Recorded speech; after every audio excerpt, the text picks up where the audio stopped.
Costliest electric bill 1,61,00,000 ரூபாய். யாருங்க? ஏதோ பெரிய ஃபேக்ட்ரி வச்சிருப்பாரு, பெரிய மாலோட பில்லாக இருக்குங்க அது. அதெல்லாம் என்ன மேட்ரு? அவ்வளோ தொழில் அங்கே நடக்குதுன்னா, அவ்வளோ எலக்ட்ரிசிட்டி யூஸ் பண்ணுறாங்க அப்படின்னா, ஒரு ஃபேக்ட்ரிலையோ இல்லை ஒரு பெரிய மால்லோ இல்லை ஒரு பெரிய பில்டிங்லேயோ வந்து இவ்வளோ பில்ஸ் வர்றது வந்து சாதாரண விஷயம் தானே வரும். அதையும் இப்போ ஒரு பெரிய விஷயமா வந்து பேசிக்கின்னு கேட்டிங்கன்னா அப்படிலாம் இல்லைங்க. இது கமர்ஷியல் கரண்ட்டு ஏதோ பெரிய ஆளுக்குன்னு நினச்சிக்காதீங்க. ஒரு சாதாரண மருதகுளம் அப்படிங்கிற ஒரு வில்லேஜ் நாங்குநேரியில் அங்கே வந்து பார்த்திங்கன்னா செப்டம்பர் 5 வழக்கமாக 2 மாதத்துக்கு ஒரு வாட்டி வந்து ஒரு பில்லு வரும் இல்லை, அந்த மாதிரி பில்லு வருதுங்க. இந்த வீட்டுக்கு வழக்கமாக வரக்கூடிய பில்லு எவ்வளோன்னு கேட்டிங்கன்னா 1000 ரூபா கூட வந்து தொடாதான். ஆல்மோஸ்ட் 500 அப்புறம் 600 மிஞ்சி போனால் அதிகமாக வந்து யூஸ் பண்ணால் 700 ரூபாய் வரக்கூடிய ஒரு வீட்டுக்கு ஒரு நாள் பில்லு வந்து சேருது. பில்லு எவ்வளோன்னு பார்த்தா 1,61,00,000 ரூபாய். இதை அவங்களுக்கு பார்த்தோன்னே சிரிக்கிறதா இல்லை அதிர்ச்சி அடைகிறதானே தெரியல. கண்டிப்பாக அதிர்ச்சி அடைஞ்சிருப்பாங்க. நல்ல வேலை அந்த வீட்டில் வந்து ஹார்ட் பேஷண்ட்ஸ்லாம் யாரும் இல்லைன்னு நினைக்கிறேன். இப்போது எனக்கே நான் ஒரு ஹார்ட் பேஷண்ட்டாக இருந்து அதை பார்த்துருந்தேன், இல்லை ஹார்ட் பேஷண்ட்டாகவே இல்லாமல் அதை பார்த்துருந்தேனா கூட என்னது அப்படின்னு சொல்லிட்டு ஒரு செகண்ட் ஸ்டன் ஆகி நின்றுருப்பேன். எது வேணால் வந்து நடந்திருக்கலாம். அந்த வகையில் இதை வந்து பார்த்து கொண்டு போயிட்டு வந்து பார்த்திங்கன்னா இது ஒரு பெரிய நியூஸாக வந்து பரவுது, சமூக வலைதளங்கள் பரவுது. அதுக்கப்புறம் வந்து நம்ம இபி டிபார்ட்மெண்ட் கிட்ட எடுத்துகிட்டு போய் காட்டுறாங்க. என்னங்க இது அப்படின்னா வந்து சாரிங்க ஒரு சின்ன மிஸ்டேக் ஆயிடுச்சு அப்படின்னாங்க. என்னது சின்ன மிஸ்டேக்கா? அதாவது மின்சார அளவீடு இருக்கு இல்லையா, அதில் ஒரு சின்ன மிஸ்டேக் பண்ணதுனால வந்து பார்த்திங்கன்னா இந்த 0.7 அப்படிங்கிறத வந்து மாற்றி போட்டதுனால வந்து ஏதோ ஒரு 700 ரூபாய் 800 ரூபாய், அதாவது 700 ரூபாய் 800 ரூபாய்க்குள்ள இல்லை, அந்த மாதம் வந்து அவங்களுக்கு வந்து பில்லு நிஜமான பில்லு கடைசியில் இந்த பிரச்சனையெல்லாம் வந்து ரெக்டிஃபை பண்ணி எவ்வளோன்னு பார்த்தா 494 ரூபா தானா. ஆனால் அவங்களுக்கு இந்த சின்ன மிஸ்டேக்னால வந்து பார்த்திங்கன்னா நடந்த ஒரு சின்ன அவுட்கம் 1,61,00,000 ரூபாய். ஸோ இப்படி வந்துடுச்சு அப்படின்னோடனே சரி ஏதோ ஒரு மாதிரிலாம் டைப் பண்ணுறப்போ ஒரு சின்ன மிஸ்டேக் நடக்கிறதுலாம் வந்து சாத்தியம் தானேங்க. இதெல்லாம் எங்கே ஒரு பெரிய விஷயமா பேசியிருக்கீங்க அப்படின்னு கேட்டிங்கன்னா, சரி ஒரு நிறுவனத்தில் ஒரு பெரிய துறையில் வந்து பார்த்திங்கன்னா வந்து இந்த மாதிரி எப்போயோ ஒரு வாட்டி ஒரு மிஸ்டேக்ஸ் நடக்கிறது வந்து சாதாரண விஷயந்தான். பட் இது ஒரு சுவாரஸ்யமான விஷயம் அல்லவா? நான்லாம் பார்த்துருந்தேன்னா ஒரு சைட் ஷாக் ஆனாலும் யோசிச்சிருப்பேன், நம்மளையும் அண்ணனையும் நம்பி வந்து 1,61,00,000 ரூபாய் வந்து எலக்ட்ரிசிட்டி பில் அனுப்புறீங்கன்னா என்னோட லைஃப் ஸ்டைல் நான் யார் தெரியுமா, எனக்கு அவ்வளோ கெப்பாசிட்டி இருக்குன்றது வந்து எலக்ட்ரிக் போர்டில் வந்து நம்பியிருக்காங்க அப்படின்னு சொல்லிட்டு. எனிவே இது ஒன்றும் முதல் முறை இல்லை. இதுக்கு முன்னாடி வந்து பார்த்திங்கன்னா கொடைக்கானலில் ஒருத்தருக்கு வந்து எல்இடி பல்ப் தாங்க வீட்டில் 2 போட்டு வச்சுருப்பாங்க. அவருக்கு வந்து 1 lakh வந்து பில்லாக வந்திருக்கு. அவரும் இந்த மாதிரி வந்து அதிர்ச்சியாகி போய் கேட்டோன்னே வந்து பார்த்திங்கன்னா இல்லைங்க தப்பாக எக்ஸ்ட்ரா ஜீரோஸ் ஆட் ஆயிடுச்சு அப்படின்னு வந்து சொல்லியிருக்காங்க. அதே மாதிரி இன்னொருத்தருக்கு இது மாதிரி நடந்திருக்கு. திண்டுக்கல்ல ஒருத்தரோட வீட்டுக்கு, அவர் வீட்டுக்கு வந்து சரியாக வந்து கரண்ட் சப்ளை கூட இல்லையா, அப்பப்போ தான் வந்து போகுமா, அவரும் யூஸே பண்ண மாட்டார். அவருக்கு வந்து 20,000 ரூபா கிட்ட வந்து பில்லு வந்திருக்கு. ஸோ இதெல்லாம் வந்து மிஸ்டேக்குன்னு கேட்டோன்னா அதுக்கப்புறம் வந்து ரெக்டிஃபை பண்ணிட்டாங்க. சரி இந்த மிஸ்டேக்ஸ்லாம் மன்னிச்சிடலாம், ஹியூமன் எரர் அப்படிங்கிறது வந்து நடக்க தான் வந்து செய்யும். ஆனால் இந்த நேரத்தில் எனக்கு வர சந்தேகம் கேள்வி, ஏற்கனவே உங்களுக்கு தெரியும், அதாவது அவங்க கஷ்டப்பட்டு சம்பாரித்து பில் அவங்களே கட்டுறாங்கல்ல, அவங்களுக்குலாம் இந்த காணொலி கொஞ்சம் ரிலேட் ஆகும். அவங்க மட்டும் பார்த்தா போதும் அப்படின்னு நினைக்கிறேன். என்ன மேட்டர்னா, இதுக்கு முன்னாடி கொஞ்சம் காலத்துக்கு முன்னாடி நம்ம கட்டிகிட்டு இருந்த எலக்ட்ரிசிட்டி பில்க்கும் இப்போத்துக்கும் வந்து எவ்வளோ வித்தியாசம் அப்படிங்கிறது உங்களுக்கு தெரியும். இப்போ நீங்கள் ஒரு வீட்டில் வந்து ஒரு குடும்பம் இருக்காங்க அப்படின்னா ஒரு 300 ரூபா கட்டிகிட்டு இருந்தாங்க அப்படின்னு வச்சுக்கோங்களேன். இப்போ வந்து அசால்ட்டாக வந்து 1000 ரூபா கிட்ட வந்து கட்ட ஆரம்பிச்சிட்டாங்க. அந்தளவுக்கு வந்து 3 மடங்கு வந்து பெருகிருக்கு. ஸோ எலக்ட்ரிசிட்டி பில்ஸ் அப்படிங்கிறத பல பேர் வந்து யூஸ் பண்ணாமலும் இருக்க முடியல, பில் வந்தால் கட்டாமலும் இருக்க முடியல அப்படின்னு சொல்லிட்டு வந்து பல்ல கடிச்சு தான் நிறைய பேர் வந்து கட்டிகிட்டு இருக்காங்க. ஸோ இப்படி இருக்கிறப்போ இந்த இன்சிடெண்ட்டில் ஒரு பெரிய மிஸ்டேக் நடந்துருச்சு. அதனால் உடனே நம்ம போய் கேட்டோன்னே ரெக்டிஃபை வந்து பண்ணிட்டாங்க. பட் எனக்கு என்ன சந்தேகம்னா, நம்மளுக்கு வரக்கூடிய பில்ஸ் எல்லாமே வந்து கரெக்டாக நம்ம யூஸ் பண்ணதெல்லாம் வச்சு தான் வந்து மீட்ரு போட்டு அனுப்புகிறாங்களா?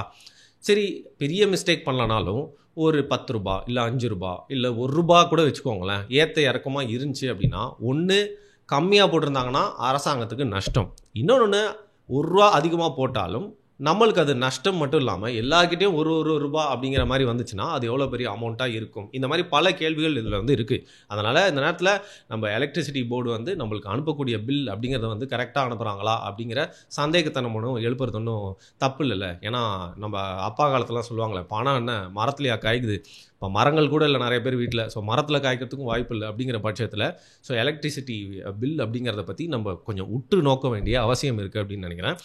அதுக்கு தான் மீட்டர்னு ஒன்று போட்டிருக்கீங்களே அப்படின்னு கேட்டிங்கன்னா உங்களுக்கு தெரியாது. பல விஷயங்கள் வந்து பார்த்திங்கன்னா நம்ம ஊரில் வந்து நடந்துட்டு தான் இருக்குது. அதனால் ஒரு மீட்டரை வச்சே வந்து கண்மூடித்தனமாக நம்ம வந்து நம்ப முடியாது. நம்மளுக்கு மின்சாரத்துறை வந்து தங்களுடைய தொண்டை வந்து கஷ்டப்பட்டு இரவு பிறகு பார்க்காம வந்து செஞ்சிட்ருக்காங்க. கொஞ்சம் சிறப்பாக பார்த்து செய்யுங்கப்பா. சில அன்றாடங்காட்சிகளுக்கெலாம் ரொம்ப கஷ்டம். இது வந்து ஹை எலைட் பீப்புளுக்கு தெரியாது. நிறைய பேர் வீட்டில் ஆள் இருக்காங்களோ இல்லையோ ஏசி ஓடிட்டே இருக்கும்.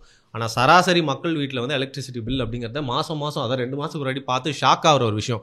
இதனால் பல வீடுகளில் வந்து சண்டைலாம் நடந்துருமா, நீ தான் வந்து அவ்வளோ நேரம் வந்து லைட்டை போட்டே வச்சிருப்ப, நீ தான் ஏசியை போட்டே வச்சிருப்ப, உன்னால தான் நீ நிறைய மிக்சியை வந்து அரைச்சிட்டே இருக்க. இந்த மாதிரி வந்து நிறைய குடும்பங்கள் வந்து சண்டை நடக்கும், பார்த்துருப்பீங்க. உங்கள் குடும்பத்தில் நடந்திருக்கா அப்படின்னா வந்து கீழே கமெண்ட் பண்ணுங்கள். எனிவே நம்மளால் வந்து அதான் சில பேர் சொல்லுவாங்கல்ல கவித்துவம், பெண்கள் இல்லாமலும் இருக்க முடியல, அவங்க கூடயும் இருக்க முடியல அப்படிங்கிற மாதிரி எலக்ட்ரிசிட்டி இல்லாமல் இருக்கவே முடியாது. அதனால் நம்ம முடிஞ்ச அளவுக்கு வந்து எலக்ட்ரிசிட்டி பில்லை வந்து கம்மி பண்ணுறதுக்கு என்னெல்லாம் பண்ணலாம் அப்படிங்கிற மாதிரி சில விஷயங்கள்லாம் பார்க்கலாம். குறிப்பாக நம்ம வீட்டில் வந்து அதிகமான எலக்ட்ரிசிட்டியை எவன்லாம் இழுத்து நம்மளுக்கு செலவழித்து வைக்கிறான்னு பார்த்தீங்கன்னா ஆப்வியஸ்லி குழந்தைக்கு கூட தெரியும் ஏர் கண்டிஷனர்.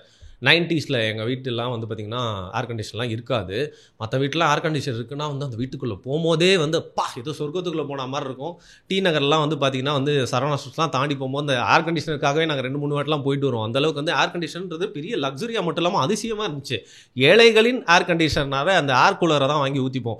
அதில் ஊற்றி போனால் வந்து பார்த்திங்கன்னா அதுக்குள்ள ஐஸ் குட்டியை போட்டு ஐஸ் வாட்டரை ஊற்றி அதை ஏசியாக நினச்சிட்டு படுத்த காலகட்டங்கள்லாம் இருக்குது. ஆனால் இன்றைக்கி அப்படி இல்லை, எல்லார் வீட்லேயும் ஏர் கண்டிஷனர் இருக்குது. அது ஒன்றும் தப்பு இல்லை. ஒருத்தர் யூஸ் பண்ணுறாருன்னா இன்னொருத்தராலையும் காசு கொடுத்து வாங்க முடியும்னா யூஸ் பண்ணிட்டு தான் வந்து இருக்கும். அப்படி இருக்கிறப்போ அதிகமாக எலக்ட்ரிசிட்டி இழுக்கிறது வந்து ஏர் கண்டிஷனர் தான். இவனை என்ன பண்ணலாம், பல பேர் வீட்டில் வந்து ஒரு மீம் பார்த்தேன். என்னோட விண்டோ ஏசியில் வந்து பார்த்திங்கன்னா வந்து 2 புறா வாழ்ந்துக்கிட்டு இருக்கு. அதில் உள்ள 2 பார்ட்ஸ் இருக்கா இல்லையானே தெரியல. க்ளீன் பண்ணியே பல வருஷங்கள் ஆகுது. ஆனால் இவன் கொடுக்குறான் பாருங்க கூலிங்கு, நீயும் இருக்கிறியே அப்படின்னு சொல்லிட்டு நம்மளோட ஸ்பிளிட் ஏசியை வந்து திட்டிகிட்டு இருப்பாங்க. இது உண்மை தான். சில இடங்களில் வந்து விண்டோ ஏசி வந்து சும்மா கொடுத்த காசுக்கு மேலே பெர்ஃபார்ம் பண்ணுவான். ஆனால் அதில் கொடுமையான விஷயம் என்னென்னா அவன் கரண்ட்டை வந்து கொடூரமாக இழுப்பான். ஸோ அந்த ஒரு கூலிங் நல்லா இருக்குது அப்படின்னு சொல்லிட்டு பழைய பஞ்சாங்கத்தையே பாடிட்டு இருக்காமல் அந்த விண்டோ ஏசியை கொஞ்சம் திறந்துட்டு ஸ்பிளிட் ஏசியை போட்டிங்கன்னா தான் ஏசி நீங்கள் யூஸ் பண்ணுறீங்க அப்படிங்கிற பட்சத்தில் கரண்ட் பில் அப்படிங்கிறது கொஞ்சம் கம்மியாக வரும். அப்படி இருந்தாலும் என்னால் வந்து ஏசி போடாமலே இருக்க முடியலங்க, அதனாலே வந்து பில் அதிகமாகுது, முடிஞ்ச அளவுக்கு ஏசியை வச்சு என்ன தான் பண்ணுறதுனே தெரியல எனக்கு அப்படின்னு பார்த்தா 26 வச்சு ஃபேன் மோடில் யூஸ் பண்ணால் வந்து பார்த்திங்கன்னா அதிகமான கரண்ட் வந்து இழுக்காதான். இது நிறைய பேருக்கு வந்து தெரியும், சில பேருக்கு தெரியாதுல்ல, அதனால் சொல்கிறேங்க. அடுத்தது யார் நம்மளோட அதிகமான கரண்ட்டை இழுக்கிறான்னு பார்த்தீங்கன்னா வந்து ரெஃப்ரிஜரேட்டர் தான். இதில் முக்கியமான விஷயம் என்னென்னா ஏசி அதை வேணான்னு சொல்லி ஆஃப் பண்ணிடலாம். இல்லை நம்மளுக்கு வந்து இந்த மழை காலத்தில் டிசம்பர் டைம்ஸில் ஜனவரி டைம்ஸ்லாம் வந்து தேவைப்படாது. ஆனால் ரெஃப்ரிஜரேட்டர் அப்படி இல்லை. சில குடும்பத் தலைவிகள் பாவம், அவங்க வந்து வேலை செஞ்சுட்டே இருப்பாங்க காலையிலேருந்து நைட் வரைக்கும். அந்த மாதிரி அவங்களுக்கு வாழ்க்கை அமைஞ்சு போச்சு. அதே மாதிரி இந்த ஃப்ரிட்ஜ் அப்படிங்கிறவனும் வேறு வழி இல்லை, நம்ம போட்டே தான் வச்சு ஆகணும். அவன் முடிஞ்ச அளவுக்கு வந்து பார்த்திங்கன்னா வந்து அதுலேயும் சில செட்டிங்ஸ் இருக்குல்ல, அதில் வந்து கொஞ்சம் கம்மியான செட்டிங்ஸ், அதாவது கம்மியாக கூலாகிற மாதிரி வச்சா வந்து பார்த்திங்கன்னா கரண்ட்டை இழுக்கிறது வந்து கம்மி பண்ணுவோம். அது மட்டும் இல்லாமல் முடிஞ்ச அளவுக்கு நம்ம பழைய பொருள்லாம் உள்ள அந்த பீரோ மாதிரி வச்சு திணிக்காமல் தேவையானதை மட்டும் வச்சுருந்தா வந்து ஃப்ரிட்ஜு கரண்ட் இழுத்துக்கிறது அப்படிங்கிறத வந்து கம்மி பண்ணுமா. ஸோ அதில் ஏதாவது ஒரு 10 ரூபா 100 ரூபா கம்மியானால் கூட நம்மளுக்கு சேவிங்ஸ் தானே. அடுத்து வர்றது வாட்டர் ஹீட்டர். வாட்டர் ஹீட்டர் வந்து பார்த்திங்கன்னா எல்லாருமே யூஸ் பண்ணுவாங்கன்னு சொல்ல முடியாது. பட் வாட்டர் ஹீட்டர் யூஸ் பண்ணால் பட்டுன்னு கரண்ட் இழுத்துரும். அதை நம்ம யூஸ் பண்ணுறது அப்படிங்கிறது ஏசி மாதிரியோ இல்லை ரெஃப்ரிஜரேட்டர் மட்டும் ஃபுல்லாக கூட இருக்காது. பட் கம்மி டைமில் அதிகமாக கரண்ட்டை இழுக்கக்கூடியது அப்படிங்கிறது வாட்டர் ஹீட்டர் தான். அதை வந்து யூஸ் பண்ணாதீங்கலாம் நம்மளால சொல்ல முடியாது. பட் அது அதிகமாக கரண்ட் இழுக்குது அப்படின்றத இந்த நேரத்தில் நான் தெரிவித்துக் கொள்ள விரும்புகிறேன். இன்னொன்று, பல இல்லத்தரசிகளோட கஷ்டத்தை இல்லை பல பேச்சுலர்களோட கஷ்டத்தை ஒழிச்ச வாஷிங் மிஷின் ஓடுற டைம் ரொம்ப டைம் இருக்கும். அது துணி அதிகமாக போட்டிங்க அப்படின்னா வந்து பார்த்தீங்கன்னா ஓடினே இருப்பான், கழட்டை இழுத்துனே இருப்பான். ஸோ முடிஞ்ச அளவுக்கு வந்து ஒரு நாள் நீங்கள் போடுறீங்க அப்படின்னா அன்றைக்கே வேலையை முடிச்சிருங்க. அதை வந்து கொஞ்சம் கொஞ்சமாக வச்சு லைக் வாஷிங் மிஷின் யூஸ் பண்ணுறதுனால வந்து கரண்ட் அதிகமாக போகிறதுக்கான வாய்ப்பு இருக்குது. அதனால் வந்து எல்லா துணியும் வந்து வீக்கெண்ட் இருக்கிறீங்க வேலை இல்லை அப்படின்னா வந்து அதை நல்லா குமியலாக வந்து கொட்டி ஒரு சின்ன மழை போல் இருந்தாலும் அதை ஒரே நாளில் போட்டு முடிச்சு விட்டுறது ரொம்ப நல்லது முடிஞ்சா. அண்ட் அடுத்த ஆள்னு பார்த்தீங்கன்னா இந்த மைக்ரோவேவ் அவன்லாம் வந்து எல்லார் வீட்லையும் இருக்கான்னு சொல்ல முடியாது. பட் அது இழுக்கக்கூடிய கரண்ட்டும் ரொம்ப அதிகம். அப்புறம் என்ன மாட்டுருங்க, மைக்ரோவேவ் அவனில் வந்து சூடு பண்ணி சாப்பிட்றது உடம்புக்கு நல்லது இல்லையா, பல வியாதிகள் வரும் அப்படின்னு சொல்கிறாங்க. எனிவே இந்த எலக்ட்ரிக் ஸ்டவ், சாதா ஸ்டவ், ஒரு கேஸ் வாங்கினாலே வந்து போதும். சாதா ஸ்டவ் அப்படிங்கிறது வந்து ரொம்ப ப்ராமினெண்ட்டு. எலக்ட்ரிக் ஸ்டவோடு வந்து சீக்கிரமாக அவங்களுக்கு குக் பண்ணும். பட் பல பேரால் வந்து வாங்க முடியாமல் எலக்ட்ரிக் ஸ்டவ்வை வச்சு பார்த்திங்கன்னா முழு சமையலே வந்து முடிக்கிறாங்க. சமையல் கொண்டான டைமும் எடுத்துக்கும், அதிகமாக கரண்ட்டை குடின்னு குடிச்சிருவான், காசையே தீர்ந்து போயிடும் பில்லு கட்டியே. அப்புறம் டிவி, பல பேருக்கு தெரியறதில்ல. டிவியை வந்து ஸ்டாண்ட் பைலே வச்சுருப்பாங்க. அது என்னன்னு தெரியல, ஏன் அப்படி வைக்கிறாங்கன்னே புரிஞ்சிக்கவே முடியாது. அந்த ஸ்டாண்ட் பையில் வச்சா வந்து அவ்வளோவா கரண்ட் போகாதுன்னு சொன்னாலும் சில யூனிட்ஸ் வந்து பார்த்திங்கன்னா தொடர்ந்து ஸ்பெண்ட் ஆகிட்டே இருக்கிறதுனால முடிஞ்ச அளவுக்கு டிவி மட்டும் இல்லாமல் உங்கள் வீட்டில் இருக்க எலக்ட்ரானிக் ஐட்டம்ஸை ஸ்டாண்ட் பைலே வச்சுக்காமல் இருக்கிறது வந்து நல்லது. அதுக்கப்புறம் அடுத்த லெவலில் வரது பார்த்திங்கன்னா டெஸ்க்டாப் கம்ப்யூட்டரோட தேவை இன்றைக்கி அதிகமாக இருக்குது. தேவைன்றப்ப தான் யூஸ் பண்ணுவோம். அதிலே வந்து முழு நேரம் உட்காந்து படம்லாம் நம்ம பார்த்துருப்போமா அப்படின்னு தெரியாது. பட் அது வந்து கம்ப்யூட்டர் வந்து ஓரளவுக்கான கரண்ட்டை இழுக்குதான். இருக்கிறதுலே வந்து பார்த்திங்கன்னா வந்து செகண்ட் பிளேஸில் இருக்கிறது நம்மளோட ஃபேன் தான். ஃபேன் இல்லாமல் இருக்க முடியாது.